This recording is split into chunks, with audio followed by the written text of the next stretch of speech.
mikirnya gini, besok masih bisa hidup nggak gitu. Kunci dalam hidup itu memang benar. Jangan sekali-kali sombong, karena itu akan menghancurkan kita.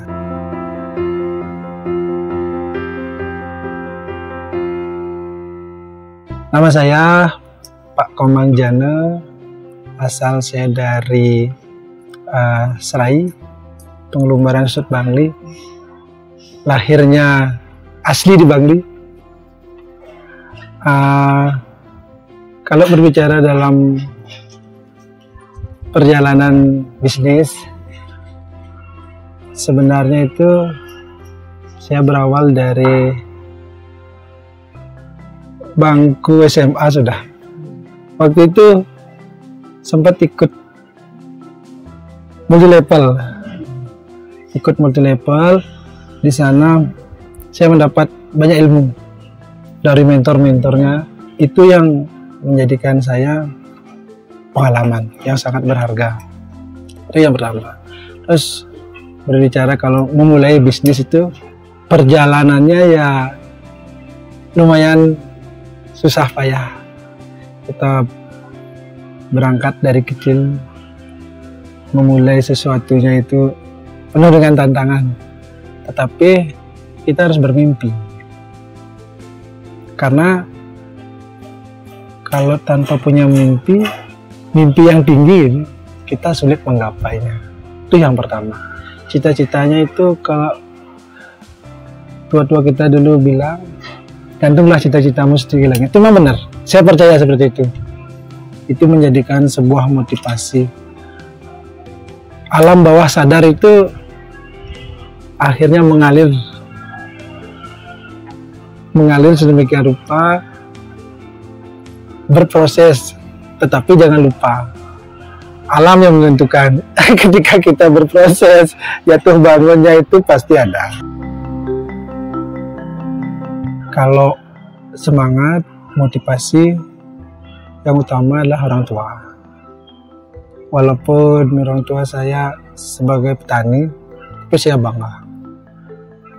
Beliau memberikan semangat, memberikan keyakinan, anaknya pasti bisa. Itu yang saya lihat. Makanya, tapi jangan pernah lupa, kita punya yang kuasa. Tuhan selalu berdoa, memohon pada beliau, pasti ditunjukkan jalan. Ibaratnya gini, orang tua kita secara alam nyatanya orang tua, tapi Tuhan yang nomor satu. Memohon jalan, petunjuk, dibukakan pintu, itu yang utama. Itu yang sering saya lakukan sampai saat ini, setiap hari. Punya lahan, cuman sedikit. Terus ibu menikah dengan bapak, dapat lahan minjam dari kakek 1 hektar. Di sana diolah sawah itu. Saya bersaudara 3, hidup di lingkungan petani. Tetapi dari sana saya punya mimpi. Dari kecil memang saya sudah punya mimpi. Saya ingin sukses. Mimpi itu dari SD saya sudah punya keinginan. Makanya kalau sekarang kita lihat anak-anak kecil itu, coba kita ajak bicara, kita gali, pengennya seperti apa, berikan dia motivasi, walaupun ya sekedar lah, tapi alam bawah sadarnya itu akan membawa dia seperti itu. Nah, setelah itu saya mengenyam pendidikan itu, sempat nyari sastra Inggris, cuman drop out karena pekerjaan yang memang sudah mulai berjalan gitu. Sebelum saya setelah saya tamat dari SMA itu, saya sempat bekerja ya di sebuah perusahaan selama 6 bulan. Terus sempat habis itu jadi tour guide selama setahun. Lagi sambil jadi tour guide, sambil kerja di perusahaan orang juga, sambil kuliah, dan sambil mencari celah-celah.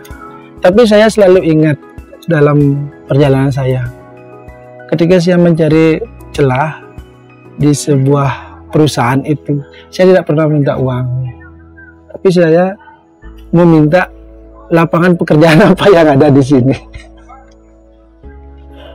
apa yang saya bisa bantu, seperti itu. Itu motivasi saya masuk di sebuah perusahaan. Kira-kira apa yang bisa saya bantu? Saya dikasih sebuah pekerjaan sama teman-teman relasi itu, saya selalu berusaha, nggak pernah bilang saya nggak bisa.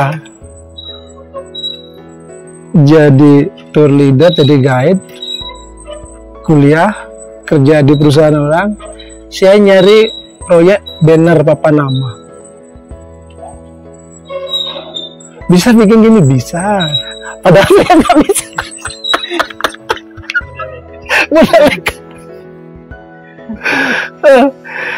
Masuk ke perusahaan tempat di sana, saya lihat, oh ada peluang sini. Pak, siapa yang bikin nota? Saya punya lo gini. Bisa. Jadi saya tuh nyari teman, nyari relasi yang bisa saya ajak kerjasama, yang intinya sama-sama menguntungkan. Saya cenderung ke ibu. Kalau ibu saya Wonder Woman. Beliau selalu memberikan saya motivasi, memberikan saya semangat, dan di saat saya perlu pertimbangan, selalu sama beliau. Bapak juga sama, cuman ya cenderung sama ibu. Dan saya masih ingat tuh, waktu saya tamat SMA, dapat bekerja di sebuah perusahaan, gaji pertama itu saya buka amplop itu, sampai di rumah saya kasih ibu. Dan isinya saya tidak tahu berapa jumlah. Ibu sampai nangis waktu itu. Ya benar, itu pengalaman saya. Artinya kita harus hormat sama orang tua, itu modal utama. Kalau sama ibu, saya sih lihat perjuangannya. Dengan latar belakang beliau seorang petani, mampu mendidik saya, memberikan saya pendidikan, itu menjadikan saya motivasi. Itu yang pertama. Kedua, jerih payahnya itu sebagai anaknya, perjuangannya. Ibu kan dulu sudah punya 2 anak kakak saya, cewek-cewek. Terus dia waktu hamil saya, ibu kan jualan juga dulu di pasar. Jadi jualan kelapa kayak gitu.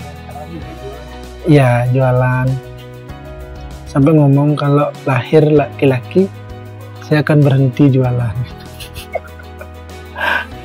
Sempat cerita seperti itu, Bu. Jadi memang perjuangannya luar biasa, harapannya juga luar biasa.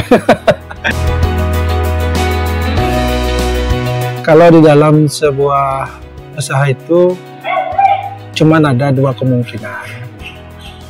Yang pertama itu untung dan rugi. Itu udah pasti. Ketika kita berani memulai usaha, kita jangan fokus kepada hasil. Kita harus fokus prosesnya dulu. Kita nikmati prosesnya gitu. Sempat juga saya bisnis ayam pas pandemi. Nggak punya kerjaan, masuk di sebuah usaha yang baru. Nekat ini ceritanya. Akhirnya pas waktu itu ketemu harga telur yang anjlok, gulung tikar. Tapi semangat saya tidak pernah berhenti. Membuka usaha lagi, bakery. Berjalan, tidak juga ketemu. hidup juga. Gitu. Akhirnya gini, kita fokus kepada apa yang bisa kita lakukan. Itu sebenarnya. Kalau dalam bisnis kita setengah-setengah dan tidak bisa. Yang nomor satu, fokus, tekun, itu kan menjadikan kita berhasil. Kalau dalam sebuah pekerjaan, kita cari problemnya dulu, masalahnya kita cari dulu sebelum berjalan, di mana letak kesulitannya, itu yang kita temukan dulu solusinya, baru kita jalankan. Jangan kita mencari bisnis itu nyari enaknya, nggak mungkin, itu sulit. Solusi-solusinya dulu kita cari, kelemahan-kelemahannya. Kalau kita sudah tahu kelemahannya, pasti yang gampang itu tinggal berjalan gitu. Itu motivasinya kalau saya dalam sebuah bisnis itu seperti itu. Kita coba cari dulu kelemahannya di mana, kesulitannya di mana. Astengkare pasti berjalan. Kalau saya ada beberapa usaha di grosir, toko bangunan, ternak juga ada. Baru belajar di ternak babi. Artinya membuka keran lah, biar nggak satu pintu saja. Sampai jadi seperti ini tak pernah kepikiran. Jauh dari ini. Kendati pun alam bawah sadar saya dari kecil memang cita-citanya jadi orang sukses. Cuman pencapaian yang seperti ini gak berpikir juga gitu. Artinya kalau memang tanpa doa orang tua, tanpa kita berserah diri kepada beliau, di samping kita bekerja keras, gak mungkin lah. Waktu saya, ini pengalaman saya dari kecil itu, ingat kelas 4 SD itu, bapak saya mulai sakit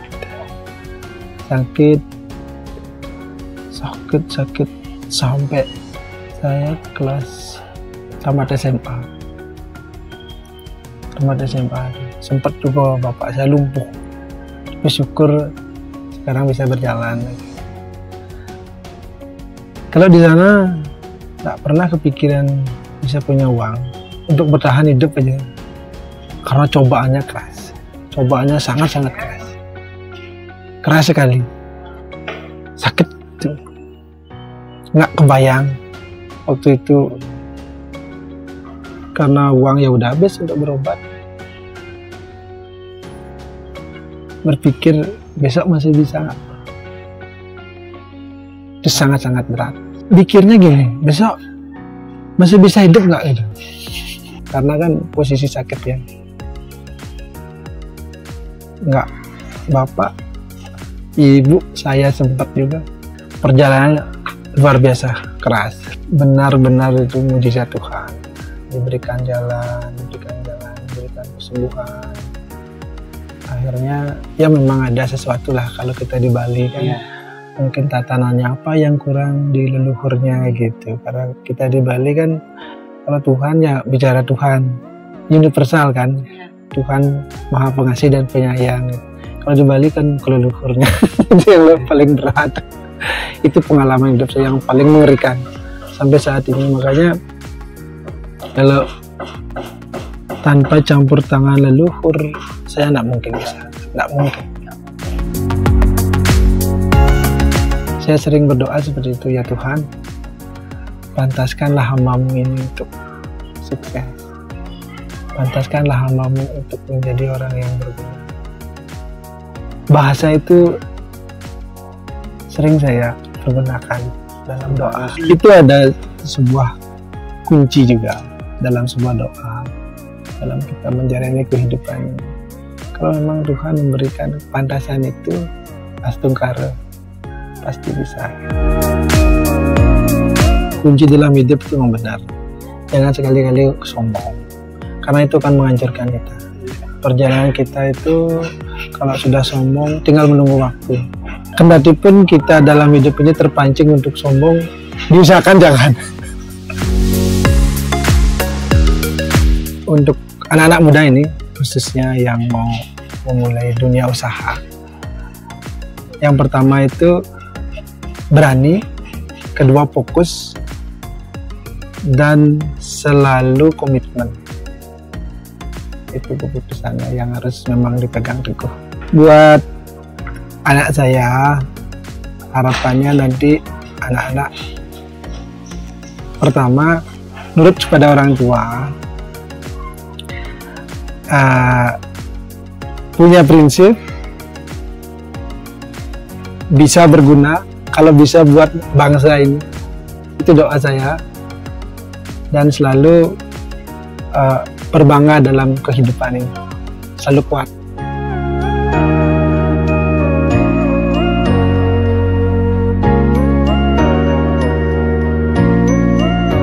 Harapan saya supaya punya anak itu sukses, maju, seterus-terusnya sampai keturunan saya.